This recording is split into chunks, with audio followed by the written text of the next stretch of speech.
च्यवन मुनि एक बहुत बड़ा तपस्वी थे। एक बार क्या हुआ, वो एक सरोवर के किनारे बैठकर तपस्या करने लगे। एक ही आसन में बिना हिले डुले एक ही जगह पर बैठकर तपस्या करने लगे। वो एक लकड़ी की तरह एक ही जगह पर बैठे रहे, जिसकी वजह से जो आसपास के दीमक थे वो उनके ऊपर धीरे धीरे चढ़ने लगे और फिर आखिरकार उन्हें एक मिट्टी के ढेर में बदल दिया, सिर्फ उनकी दोनों आंखों को छोड़कर।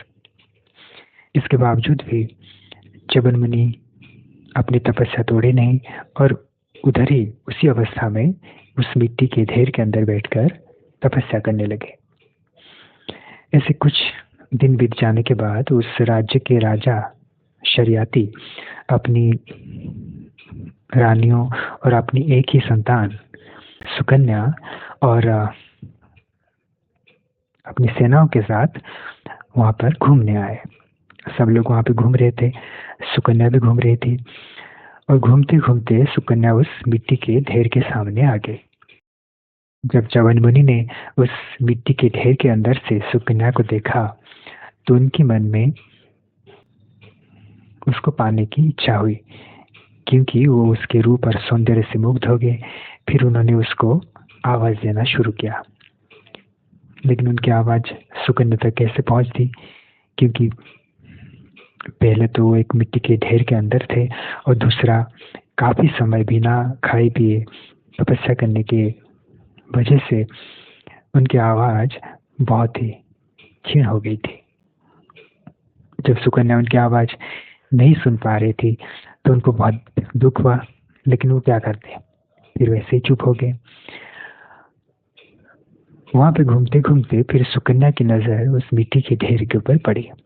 उसने देखा कि एक बड़ा मिट्टी का ढेर है, लेकिन उस मिट्टी के ढेर के ऊपर दो छेद है और उस छेद के अंदर में से कुछ तो चमक रहा है, जो वास्तव में च्यवन मुनि की दो आंखें थी। तो उसको बहुत कौतूहल हुआ कि आखिर ये है क्या। इसके लिए उसने एक कांटा लिया लंबा सा और उस कांटे को दोनों छेद के अंदर डाल दिया, जिसकी वजह से अनजाने में च्यवन मुनि की दो आंखें फूट गई। उनको बहुत गुस्सा आया, लेकिन उन्होंने अपनी गुस्सा सुकन्या के ऊपर नहीं उतारकर उस राजा के जो निरपराध सैनिक थे उनके ऊपर उतारा और उन्होंने उन सब सैनिकों के मल और मूत्र के द्वार बंद कर दिए। वो द्वार बंद होने से उन सैनिकों को बहुत कष्ट हुआ और जब राजा को इस बात की पता चली तो उन्हें लगा कि ये स्थान तो च्यवन मुनि का तपस्या करने का स्थान है, तो अवश्य ही किसी ने उनका कुछ अपराध किया है। फिर राजा ने सबको बुलाकर पूछा है कि किसी ने कुछ किया है क्या यहाँ घूमते घूमते। सबने बोला नहीं, हमने कुछ नहीं किया। तब उनकी कन्या सुकन्या उनके पास आई और बोली कि पिताजी, मैंने एक मिट्टी का ढेर देखा जिसपे दो चीज चमक रही थी, तो मैंने उस दो चमकीली चीजों को एक कांटा से बींध डाला।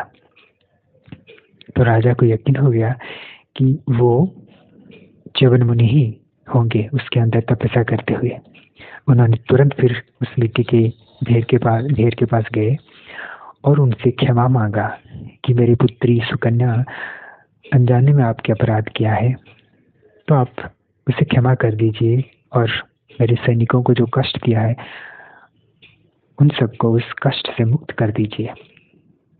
फिर ये बात सुनकर च्यवन मुनि ने कहा, मैं एक शर्त पर इसे क्षमा करूंगा, अगर तुम इसे मुझे ब्याह दो। तो राजा ने कुछ भी ना सोचे अपनी पुत्री सुकन्या को च्यवन मुनि को पत्नी के रूप में सौंप दिया और उसके बाद च्यवन मुनि शांत हो गए और उनके जो सैनिकों थे तो उनको उन कष्ट से मुक्त कर दिया और फिर सब लोग खुशी खुशी राजधानी में वापस लौट गए। तो इसी तरह से सुकन्या ने अपनी पति च्यवन मुनि को अंधा कर दिया था अनजाने में, शादी से पहले।